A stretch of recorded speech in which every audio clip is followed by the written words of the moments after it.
ओम नमो भगवते वासुदेवाय।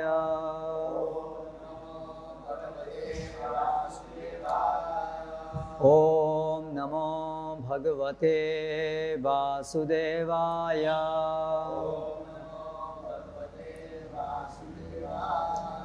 ओम नमो भगवते वासुदेवाय।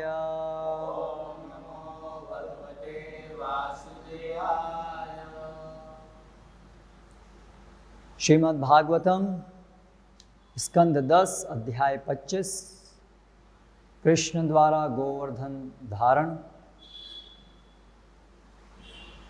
कृष्ण द्वारा गोवर्धन धारण श्लोक क्रमांक 13।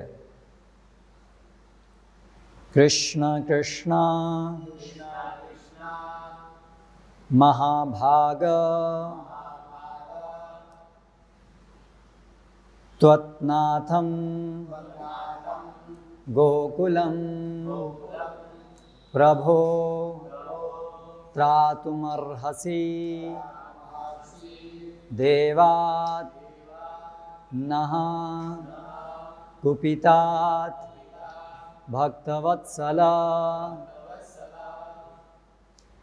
कृष्ण कृष्ण महाभाग त्वन्नाथं गोकुलं प्रभो त्रातुमर्हसि देवान्नः कुपिताद् भक्तवत्सल। कृष्ण कृष्ण हे कृष्ण हे कृष्ण महाभाग हे परम भाग्यशाली त्वत्नाथम अपने स्वामी गोकुलम गौओं के समुदाय को प्रभो हे स्वामी त्रातुमर्हसि रक्षा कीजिए देवात इंद्रदेव से नः हमको कुपितात कुपित भक्तवत्सल हे भक्तों के वत्सल। अनुवाद एवं तात्पर्य द्वारा श्रील प्रभुपाद के शिष्य। गोपों तथा गोपियों ने भगवान को संबोधित करते हुए कहा, हे कृष्ण हे भाग्यशाली कृष्ण, आप इंद्र के क्रोध से इन गौओं को उबारें। हे प्रभु, आप अपने भक्तों पर इतने वत्सल हैं, कृपया आप हमें भी बचा लें। तात्पर्य, कृष्ण जन्म के समय गर्ग मुनि ने भविष्यवाणी की थी, अनेन सर्वदुर्गाणि यूयमंजस तरिष्यथा। श्रीमद् भागवतम 10:8-16। इनकी कृपा से आप आसानी से सारे कष्टों को पार कर लेंगे। वृंदावन वासियों को पूर्ण विश्वास था कि ऐसी भारी विपत्ति में श्री नारायण उनकी रक्षा करने के लिए कृष्ण को शक्ति प्रदान करेंगे। उन्होंने कृष्ण को सर्वस्व मान रखा था और कृष्ण उनके प्रेम को अंगीकार कर चुके थे। ओम ज्ञानतिमिरान्धस्य ज्ञानञ्जनशलाकया चक्षुरुन्मीलितं येन तस्मै श्रीगुरवे नमः। श्रीचैतन्यमनोभीष्टं स्थापितं येन भूतले स्वयं रूप कदा मह्यं ददाति स्वपदान्तिकं। वन्देऽहं श्रीगुरो श्रुतः पदकमलं श्रीगुरून् वैष्णवांश्च। श्रीरूपं साग्रजातं सहगणा रघुनाथान्वितां तं सजीवं साद्वैतं सावधूतं परिजनसहितं कृष्णचैतन्यदेवं श्रीराधा कृष्णपादान् सहगणा ललिता श्रीविशाखान्वितांश्च। जय श्रीकृष्ण चैतन्य प्रभु नित्यानन्द श्री अद्वैत गदाधर श्रीवासादि गौरभक्तवृंद। हरे कृष्णा कृष्ण कृष्ण हरे हरे, राम राम राम हरे हरे। इसके पहले के दो एक श्लोक में तात्पर्य नहीं है, तो वो शायद अभी इसी के साथ पढ़ना होगा ना। अच्छा, कल हुआ था, कल भागवत कक्षा, हाँ 8, अच्छा 12 तक हुआ, ओके।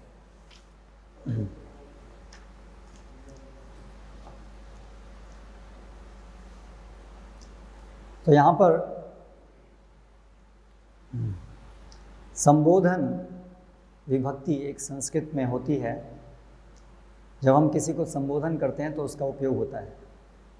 तो यहाँ पर इस श्लोक में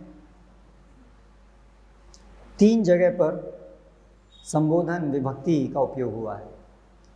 कृष्ण कृष्ण, ये भी संबोधन है।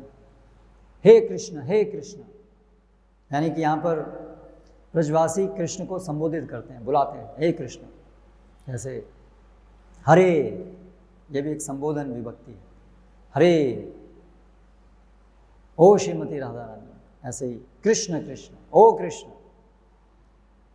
फिर गोकुलम प्रभो, ओ प्रभो, हे स्वामी।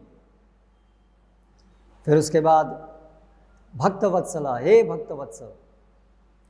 तो ऐसे जब हम बहुत हृदय से किसी को पुकारते हैं तो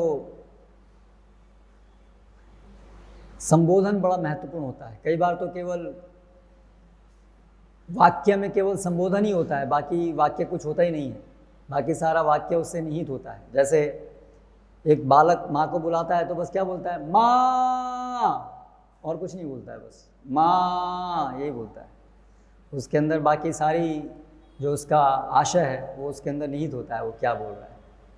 तो संबोधन करना, प्रार्थना करने में वो जो संबोधन करना है वो भावनाओं को अभिव्यक्त करता है। तो यहाँ पर भी ये जो उद्गार हैं ब्रजवासियों के, तो उसमें केवल ये संबोधन बड़ा महत्वपूर्ण है और संबोधन से वो उनके उद्गार प्रस्तुत हो रहे हैं।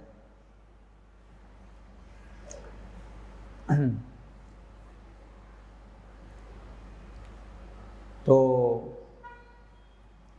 ब्रजवासियों ने इतना घनिष्ठ संबंध भगवान से स्थापित, उनका घनिष्ठ संबंध स्थापित है, कर लिया नहीं है, उनका हमेशा से है, घनिष्ठ संबंध स्थापित है।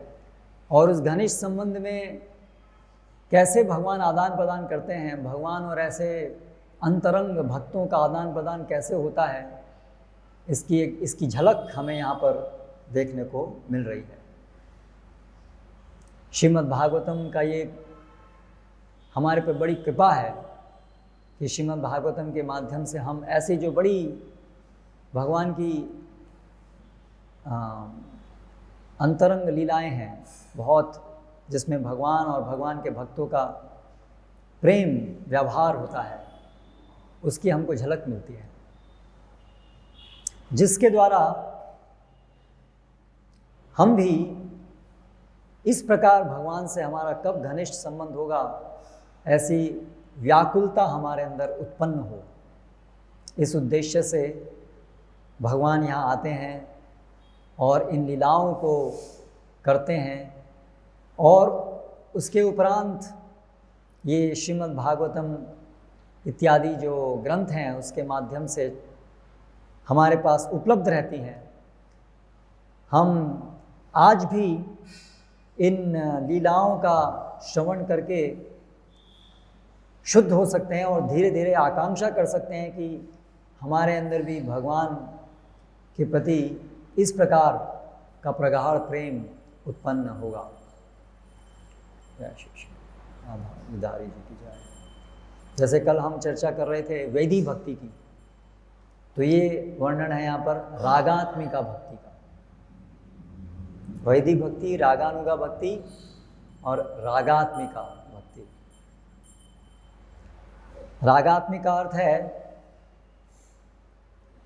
प्रेम अवशिष्टता, भगवान के प्रति प्रेम है और वो क्या है, भगवान में अवश्य पूरी तरह से मन चेतना पूरी तरह से उसमें रमी हुई है।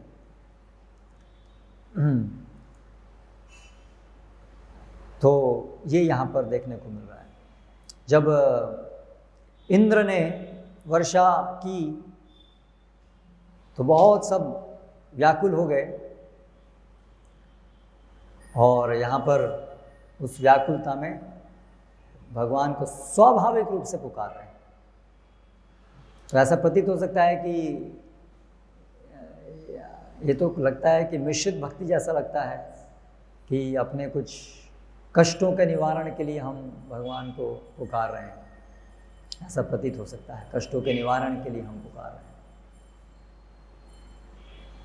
तो शुद्ध भक्ति की परिभाषा हमने कल भी चर्चा की थी, क्या है? अन्याभिलाषिता शून्यम ज्ञान कर्मादि अनावृतम। तो वहाँ पर विश्वनाथ चक्रवर्ती ठाकुर बताते हैं कि ये जो शब्द है अन्याभिलाषिता है, अन्याभिलाषा नहीं है, क्योंकि अंतर क्या है? अन्याभिलाषा होता है, उसका अर्थ है नहीं, अन्याभिलाषिता का अर्थ है अन्य अभिलाषाओं करने के लिए अभ्यस्त होना, उसको अन्याभिलाषिता कहते हैं। अनायास भगवान के प्रति अत्यधिक रत होने पर, यदि अनायास कोई विषम परिस्थिति आने पर, यदि अचानक कोई हम प्रार्थना भगवान से कर लेते हैं, कुछ मांग लेते हैं, तो उसको अन्याभिलाषिता नहीं कहेंगे, उसको अन्याभिलाषा कहेंगे। यानी कि भक्त जो है अभ्यस्त नहीं है कि नियमित रूप से भगवान से कुछ मांगने के लिए कि भगवान हम आपकी सेवा कर रहे हैं, अब हम आप ये देना, हम इसलिए आपकी सेवा कर रहे हैं क्योंकि आप हमें ये देना। ऐसी उसका वो अभ्यास नहीं है, अभ्यास नहीं है उसका। ऐसे उसका अभ्यास तो यही है कि मैं भगवान की सेवा करूं केवल भगवान को प्रसन्न करने के लिए। लेकिन अगर कभी कोई बहुत विषम परिस्थिति आ जाए और देह त्यागने की बात आ जाए, या बड़ी अचानक ऐसी कोई बड़ी विषम परिस्थिति आ जाए, तो व्याकुलतावश अनायास अपने बचाव के लिए अगर कोई भक्त प्रार्थना करता है, क्योंकि उसका भगवान से ही प्रेम है, भगवान के प्रति ही वो प्रेम जागृत करने के मार्ग पे है, तो वो अन्य किसी का ध्यान नहीं करता उस परिस्थिति में। ऐसी विषम परिस्थिति में उसको केवल भगवान का ही ध्यान होता है और अनायास वो भगवान को पुकार बैठता है, भगवान बचाइए।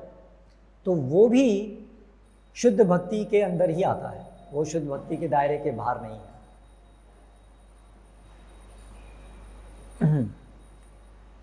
अगर अन्याभिलाषिता होगा, अगर अन्य अभिलाषाओं के लिए वो भगवान से प्रार्थना कर रहा है, तो वो फिर शुद्ध भक्ति नहीं कहलाएगी, क्योंकि वहाँ पर प्राथमिक रूप से भगवान को प्रसन्न करना मुख्य नहीं रह गया। वहाँ पर प्राथमिक रूप से हमें अपने लिए कुछ चाहिए। वहाँ पर हमारी जो चेतना है, हमारा जो मन है, वो अपने ही बारे में हम ज़्यादा सोच रहे हैं। सामान्यतः आप पूरे समय हम क्या सोचते हैं? हम हमेशा अपने बारे में ही सोचते हैं, भगवान के बारे में कहाँ सोच पाते हैं हम लोग। हर व्यक्ति अपने ही बारे में सोच रहा है। मैं इस संसार का केंद्र हूँ, संसार मेरे लिए है, अभी मेरा सुख किस में है, मेरे लिए क्या होगा, मुझे क्या करना है, मैं अहम अहम अहम अहम ममेति अहम ममेति अहम ममेति। हमारी सबकी चेतना पूरी तरह से इसी में रहती है। छोटा बच्चा जो होता है वो बड़ा उसका एक प्रकट उदाहरण है, क्योंकि छोटे बच्चे का मन और छोटे बच्चे की क्रियाएं वो एक जैसी होती हैं। वो मन के अंदर जो है उसको ढक नहीं पाता है, इसलिए एक बच्चे को देख करके हम समझ सकते हैं कि हम क्या, हमारी चेतना रहती है। तो एक बच्चा जो है वो हमेशा उसकी सारी क्रियाएं केवल सेल्फ सेंटर्ड होती हैं। मैं। अगर माता कुछ और कर रही है कहीं और उसको कुछ चाहिए तो चिल्लाएगा, अरे तुम कहाँ चली गई, इधर आओ, मुझे ये चाहिए। कैसे तुम वहाँ वो काम कर रही हो? कोई भी कुछ और भी काम करेगा, कोई भी उससे उसका खिलौना कोई नहीं लेगा, उसका कोई ध्यान नहीं रखेगा, तो तुरंत उसको वो परेशान हो जाएगा। ये कैसे हुआ कि मेरे बारे में क्यों ध्यान नहीं रखा जा रहा है, मुझे कैसे असंतुष्टि है। तो जब हम बड़े हो जाते हैं तो हमारी चेतना तो लगभग वैसी रहती है, लेकिन अभी हम थोड़ा बड़े हो गए हैं तो समाज में रहना है, तो लोग क्या सोचेंगे अगर मैं ऐसी चीज़ों को व्यक्त करूँगा, तो थोड़ा उसको हमेशा से व्यक्त नहीं करते हैं। लेकिन ज़्यादातर हम सोचते तो अपने ही बारे में रहते हैं। लेकिन एक शुद्ध भक्त जो अभी साधक अवस्था में है, वो भी प्रयास करना शुरू करता है कि मैं भगवान के विषय में सोचूं, ना कि अपने विषय में। और ये बहुत संघर्ष होता है इस परिवर्तन करने में। हम देखते हैं जब भी हम कोई भक्ति क्रिया भी करते हैं तो भक्ति क्रिया एक्चुअली भगवान की प्रसन्नता के लिए होनी चाहिए, लेकिन हम विवश हो जाते हैं उस क्रिया को करने में भी अपने ही बारे में सोचने में।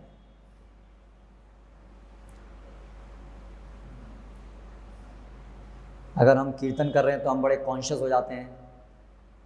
कोई भी भक्ति क्रिया करने में अगर हम लोगों के बीच में क्रिया करते हैं तो बड़े कॉन्शियस हो जाते हैं कि लोग मेरे बारे में क्या सोच रहे होंगे अभी। ये क्या दिखाता है कि हम जो सेवा कर रहे हैं उसमें हमारी चेतना कृष्ण प्रसन्न हो रहे हैं कि नहीं, वो गौण हो जाती है। और मेरा सुख इसमें मिल रहा है कि नहीं मिल रहा है, क्योंकि लोग मेरे बारे में क्या सोच रहे हैं, मतलब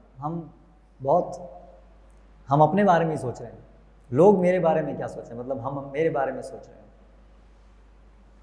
हम ऐसे विवश रहते हैं हमेशा, क्योंकि ये बहुत डीप रूटेड है, बहुत गहरी है ये आसक्तियाँ अपने से, अपने शरीर, अपने सुख से।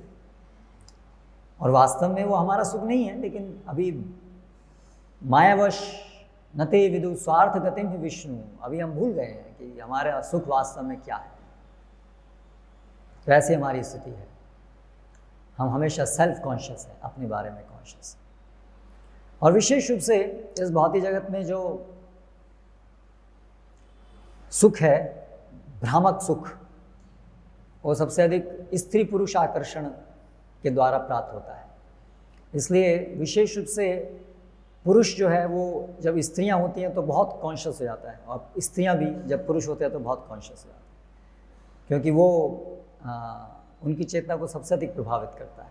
क्योंकि ये वही दिखाता है कि हम कितने अधिक अपने लिए कंसर्न हैं। तो अभी जब हम सुनते हैं भक्तों से शुद्ध भक्ति के विषय में, तो अभी पहले तो अपनी ये गलत है ये समझना शुरू करते हैं।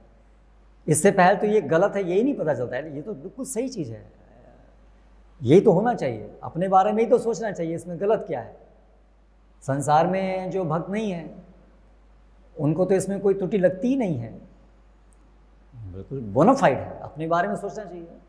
ड्रीम, अपने बारे में सोचो तुम क्या करोगे, सोचो तुम्हें सुख कैसे मिलेगा। सारा संसार तो इसी आधार पर ही चल रहा है, तुम्हारा सुख किस, what is in it for me, इसमें मेरे लिए क्या है, इसमें मेरे लिए क्या है, इसमें मेरे लिए क्या है, इसमें मेरे लिए क्या है। भौतिक जगत में जो भौतिकतावाद से ग्रसित लोग हैं, यानी ज़्यादातर लोग, वो जो तथाकथित संबंध भी स्थापित करते हैं, उसका भी आधार यही रहता है, what is in it for me, इसमें मेरे लिए क्या है। हम किसी से दोस्ती बनाते हैं, दोस्ती करते हैं, उसमें भी चेतना तो बिल्कुल यही रहती है, इस दोस्ती से मुझे क्या मिलेगा, इस संबंध से मुझे क्या मिलेगा। विवाह करते हैं, उसमें भी यही चेतना रहती है, इस संबंध से मुझे क्या मिलेगा। संतान उत्पत्ति करते हैं, उसमें भी यही चेतना रहती है, ये संतान से मुझे क्या मिलेगा, ये संतान मेरी क्या सेवा करेंगे, ये संतान से मुझे क्या सुख प्राप्त होगा। और इसलिए हम देखते हैं कि जो भौतिक संबंध है बड़े कष्टप्रद रहते हैं ज़्यादातर, क्योंकि उसमें केंद्र है मुझे क्या मिलेगा, जिसे कहते हैं काम। आत्मेंद्र प्रीति वांछा तारे कहे काम, स्व के भोग की अभिलाषा उसको काम कहते हैं।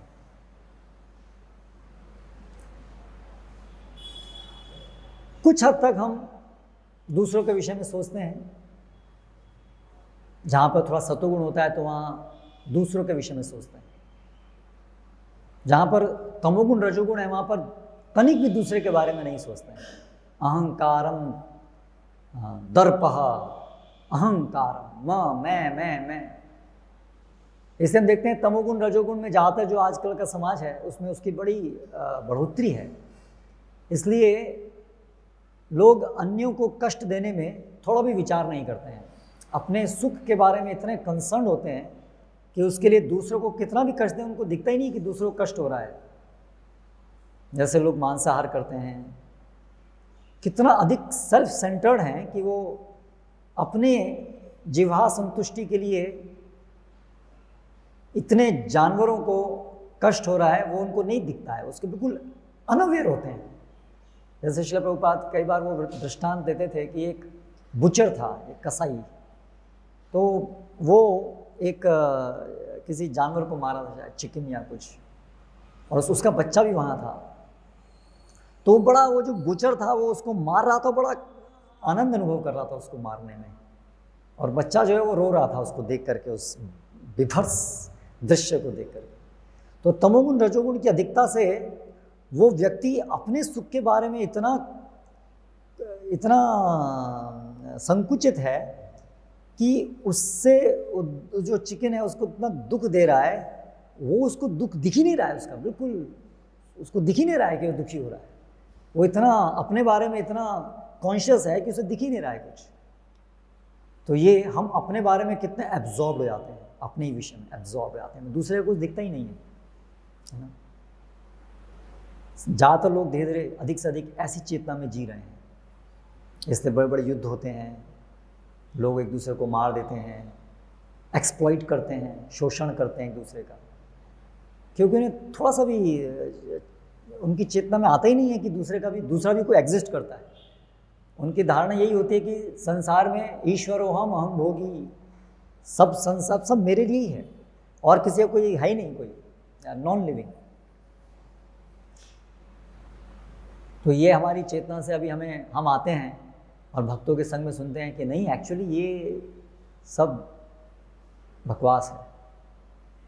वास्तव में कृष्ण केंद्र में है, कृष्ण भोक्ता है, हम सभी तो उनके भोग के लिए हैं, हम उनके भोग के प्रयास करने के लिए, हमें उन्हें भोग अर्पित करने के लिए हैं। कृष्ण भोक्ता है और वास्तव में हमारा वास्तविक सुख इसी चीज में है। तो आरंभ में हम भगवान की जो सेवा करते हैं उसमें भी प्राथमिक रूप से तो अंततः हमारे सुख के ही विचार से हम भगवान की सेवा करते हैं, लेकिन अभी ये जो सुख का विचार है वो हमारा संवैधानिक सुख का विचार है, इसीलिए वो शुद्ध भक्ति के परे नहीं है। भवन्तमेवाचरन् निरंतर प्रशांत निशेष मनोरथांतर कदा हम ऐकांतिक नित्य किंकर प्रहर्षयिष्यामि सनाथ जीवित। भक्तगण, शुद्ध भक्तगण ऐसी प्रार्थना करते हैं, भवन्तमेवानुचरन् निरंतरम, कि भगवान कब मैं निरंतर आपके चरणों की सेवा कर पाऊंगा।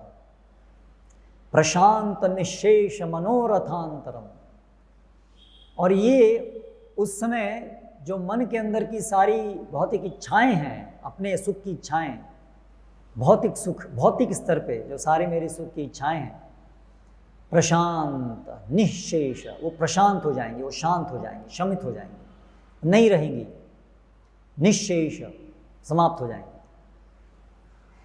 कदा हम ऐकांतिक नित्य किंकर, और कब हम एकांत, अन्य सब आश्रय छोड़ के, अन्य सभी जगह छोड़ करके नित्य किंकर, मैं अपने को आपका, मैं किंकर हूँ, आपका सेवक हूँ, नित्य सेवक हूँ, इस चेतना में मैं स्थित रहूँगा। प्रहर्षयिष्यामि, और इस चेतना में अत्यंत आनंद का अनुभव करूँगा। प्रहर्षयिष्यामि सनाथ जीवितम, अपने नाथ को प्राप्त करके। तो ये भी शुद्ध भक्ति का ही एक स्तर है। सनाथ, ओ मेरे नाथ कृष्ण हैं, इसलिए कृष्ण का मैं सेवक हूं, इसलिए कृष्ण की सेवा करने में ही मेरा हित है। तो क्योंकि ये जीव की संवैधानिक स्थिति है भगवान की सेवा में संतुष्ट रहना, इसलिए ये शुद्ध भक्ति के परे नहीं है, क्योंकि वहां पर पूर्ण रूप से भक्त इस चेतना में स्थित है कि मैं कृष्ण दास हूं, कृष्ण मेरे नाथ हैं, मेरे स्वामी हैं। यहां पर भी यही बात आई है, प्रभो आप प्रभु, आप त्वन्नाथम नाथ सनाथ जीवितम, त्वन्नाथ आप नाथ हैं, गोकुलम आप गोकुल के नाथ हैं, आप हम सभी के नाथ हैं, इसलिए स्वाभाविक है अगर कष्ट होगा तो हम आप ही की शरण में जाएंगे। ये भी बहुत ऊंची स्थिति है, ये समझ लेना कि हमारे नाथ कृष्ण है। मारे कृष्ण राखे की राखे कृष्ण मारे की, ये भी उसके अंदर निहित है। जो बद्ध अवस्था में जो हमारी चेतना होती है वो क्या होती है? जब मुश्किल आती है तो भगवान के पास जाते हैं, जब मुश्किल खत्म हो जाती है तो भगवान को भूल जाते हैं। यहाँ ऐसा नहीं होता है, ये अंतर है। इसलिए हमारी जो चेतना है बद्ध अवस्था में वो ऐसी चेतना नहीं है। ज़्यादातर लोग इस प्रकार से होते हैं। इवन जो आर्त जिज्ञासु अर्थार्थी ज्ञानी च भरतर्षभ, जो भगवत गीता में भगवान 4 प्रकार के सुकृतिवान लोगों का वर्णन कर रहे हैं, तो वो भी शुद्ध भक्त नहीं है, क्योंकि उनका प्राथमिक हेतु अपने कष्ट का निवारण प्राथमिक है। और इसीलिए ज़्यादातर क्या होगा ऐसे लोगों के जीवन में, जब कष्ट का निवारण हो जाएगा तो भगवान को भूल जाएंगे। ये हम सामान्य रूप से देखते हैं।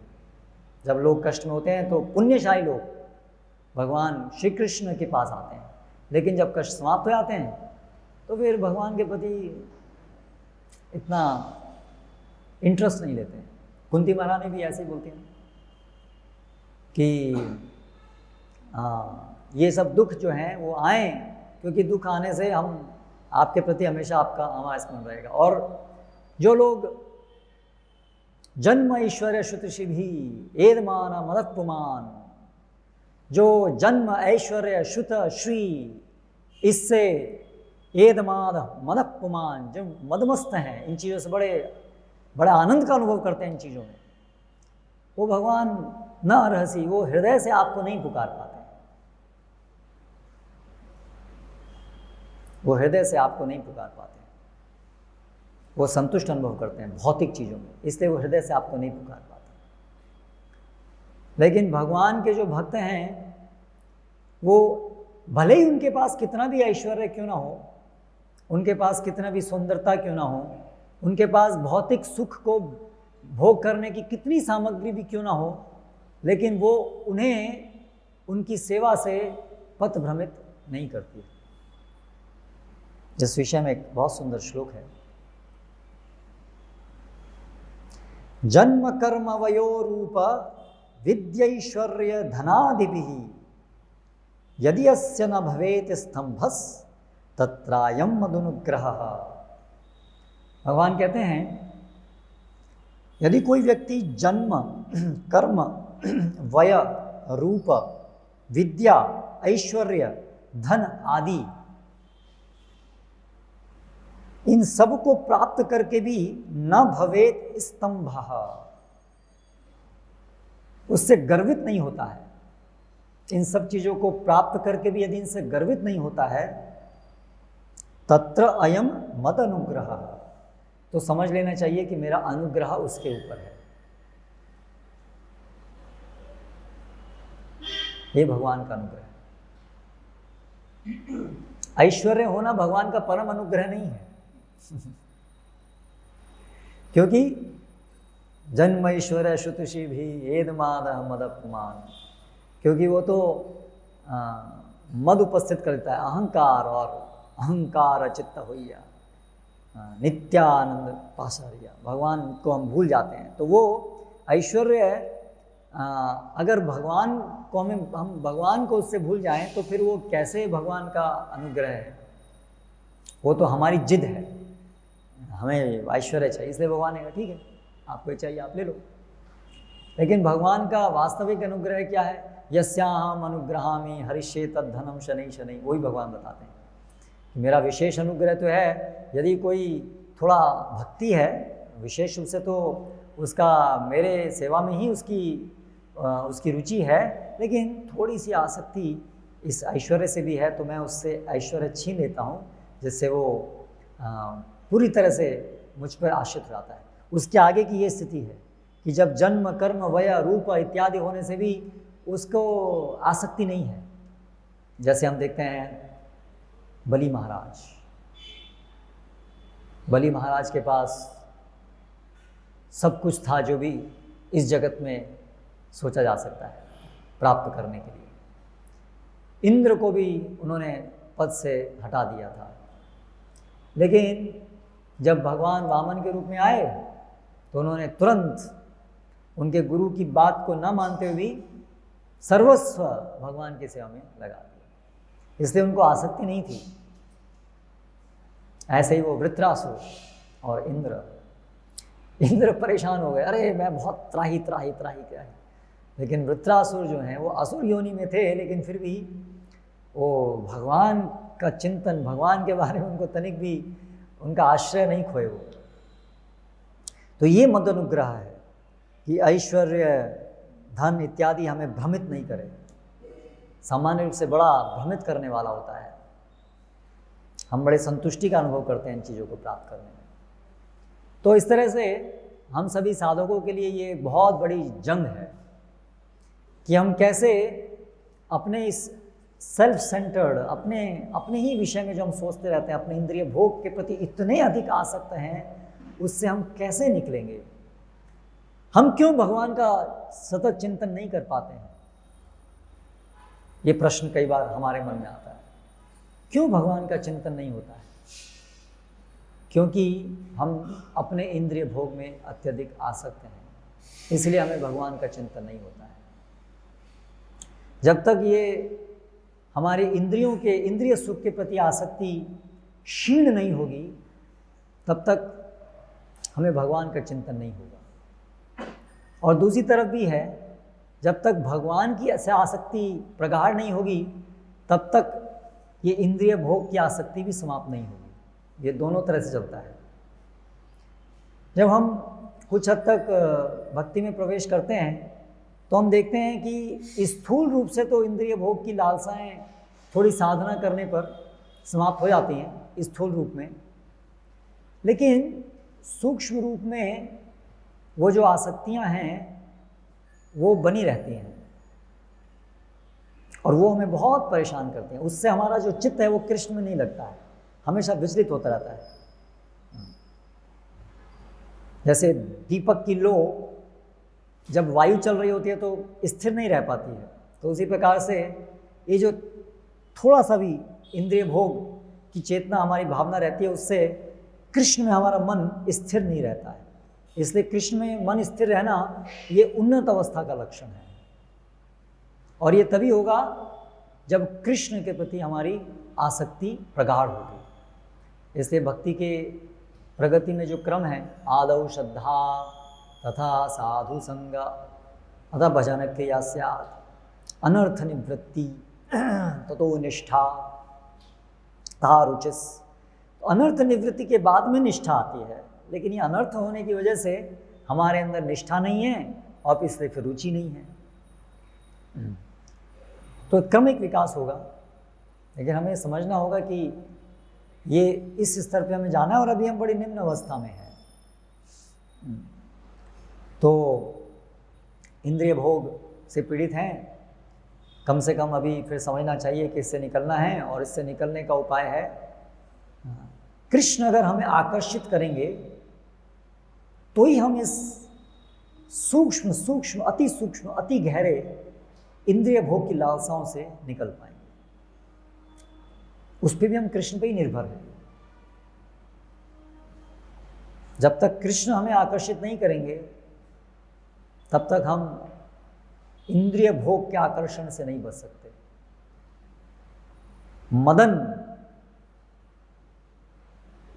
जब तक मदन मोहन हमको मोहित नहीं करेंगे तब तक मदन हमको मोहित करता ही रहेगा।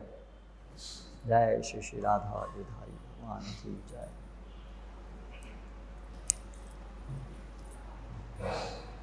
तो हमारी ये प्रार्थना भगवान से होनी चाहिए, मदन मोहन से, कि आप हमें मोहित कीजिए, आप हमें आकर्षित कीजिए, जिससे ये मदन हमें मोहित करना बंद करे।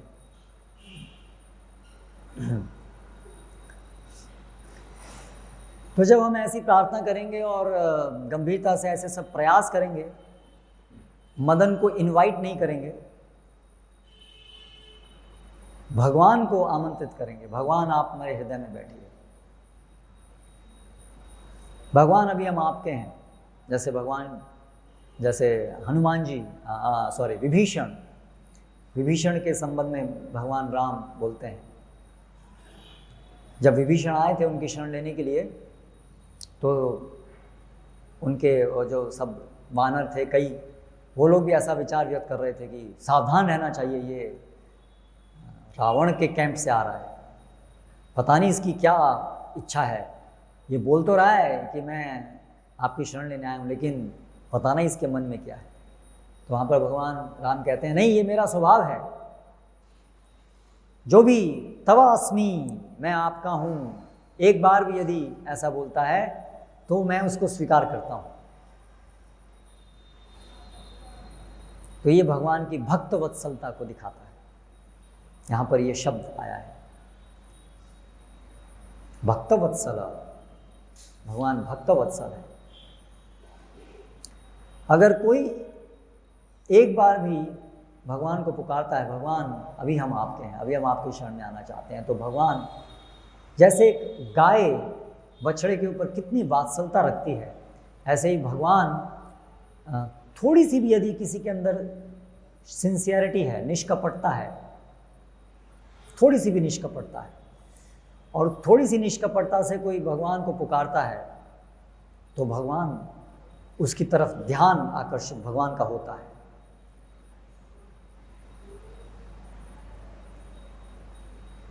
लेकिन अगर कोई व्यक्ति कपटी है और वो भगवान को पुकारता है, तो फिर यमराज का ध्यान आकर्षित होता है भगवान का स्वयं का ध्यान आकर्षित नहीं होता है, या माया देवी का ध्यान, अच्छा ये भगवान को डिस्टर्ब करने वाला एलिमेंट आ गया, ये भगवान की सेवा में विघ्न उत्पन्न करने वाला आ गया, तो माया देवी का ध्यान आकर्षित हो जाता है। अच्छा। लेकिन अगर थोड़ी सी भी अगर निष्कपटता से हम थोड़ा सा भी प्रयास करते हैं, भगवान को पुकारते हैं, तो निश्चित रूप से भगवान सुनते हैं। तो फिर सोचिए कि यहाँ पर जो ये ब्रजवासी हैं, जिनके अंदर कपट का तो कोई स्थान ही नहीं है, बल्कि प्रेम भरा हुआ है, वो लोग जब भगवान को बुला रहे हैं तो भगवान कितने व्यवल हो जाते हैं। तो यहाँ पर ये वृत्तांत है कि भगवान जब वो ब्रजवासियों को पुकारते हैं तो भगवान से रहा नहीं जाता है, भगवान स्वयं भागते हैं, भगवान स्वयं दौड़ते हैं और सब कुछ स्वयं करते हैं व्यक्तिगत रूप से। ऐसा नहीं कि अपने अन्य अवतारों को बोलें, खुद दौड़ते हैं, व्यक्तिगत रूप से दौड़ते हैं। परमात्मा के रूप में भगवान प्रकृति के तीनों गुणों से कार्य करते हैं, उनके मयध्यक्षेण प्रकृति सूयते सचराचर। ठीक है, इसको ये चाहिए माया, इसको इस प्रकार से दे दो, इसका ये कर्मफल है। हाँ, परमात्मा इस तरह से दूर से कार्य करते हैं, प्रकृति के गुणों का उपयोग करके कार्य करते हैं। लेकिन भगवान अपने शुद्ध भक्तों के प्रति, इवन साधक भक्तों के प्रति भी, ये तो सिद्ध है, लेकिन इवन जो साधक भक्त हैं उनके प्रति भी भगवान व्यक्तिगत रूप से उनके जीवन में आदान प्रदान करते हैं, कार्य करते हैं। इसीलिए भक्त भगवान का व्यक्तिगत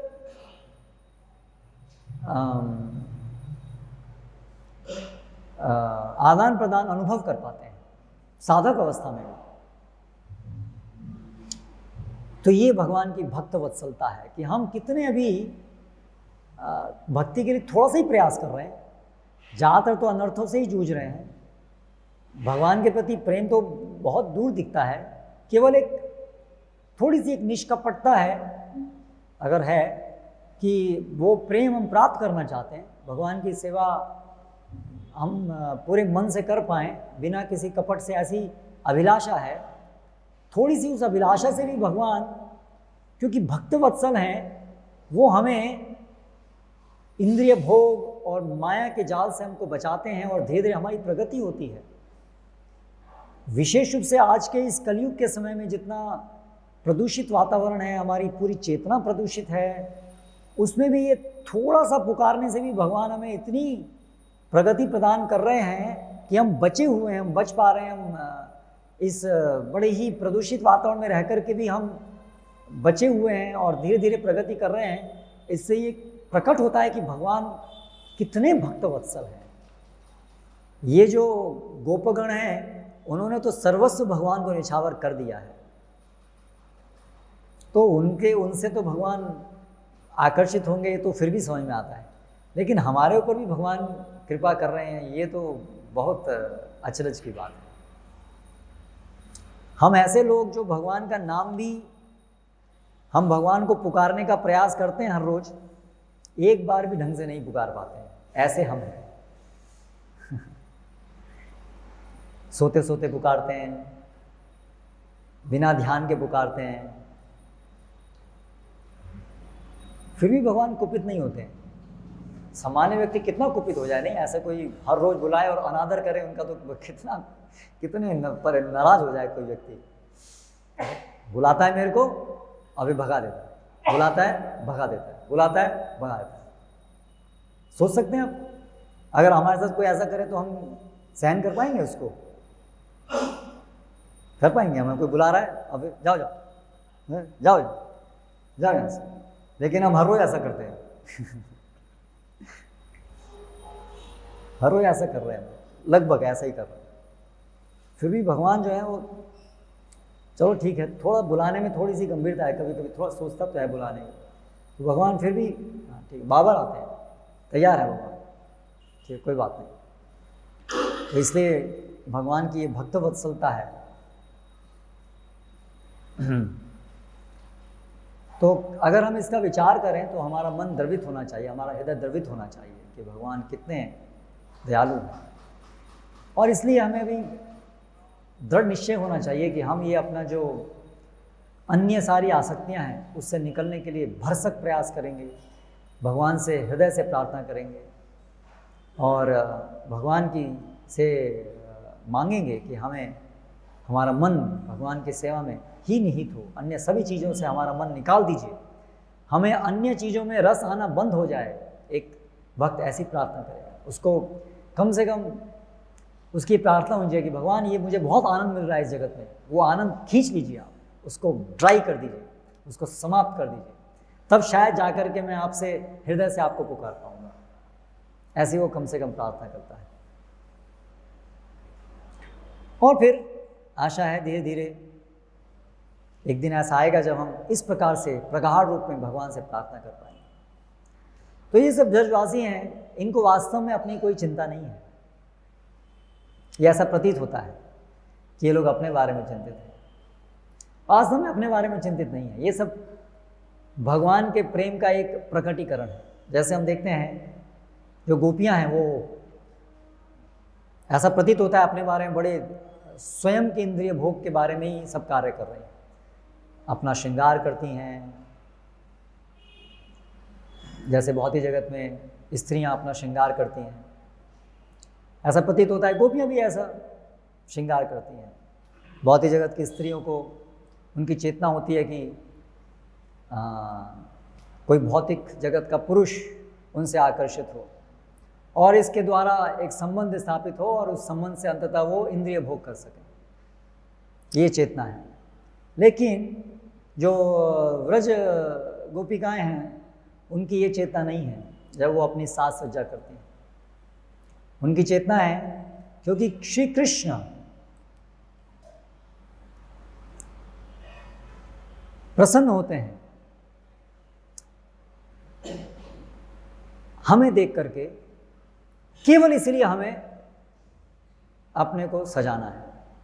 ऐसा नहीं कि उससे फिर बदले में हमें कुछ मिलेगा, बल्कि अपने बारे में तो उनको उनके मन में ही नहीं है खुद का विचार कुछ तनिक भी, इसीलिए वहां पर काम नहीं है उस संबंध में, क्योंकि उसमें कृष्ण इंद्र प्रीति वांछा, अंततः केवल कृष्ण प्रसन्न हो, इसी के लिए व्रजवासियों के सारे काम इसलिए होते हैं। जो बाह्य रूप से अपने लिए हो रहे हैं ऐसा प्रतीत होता है, लेकिन ऐसा नहीं है, वो केवल कृष्ण संतुष्टि के लिए हो रहा है। तो यहाँ पर ये जो आदान प्रदान है, ये सब जो कष्ट भी जो आते हैं वो भी भक्तों का भगवान के प्रति प्रेम बढ़ाने के लिए होता है।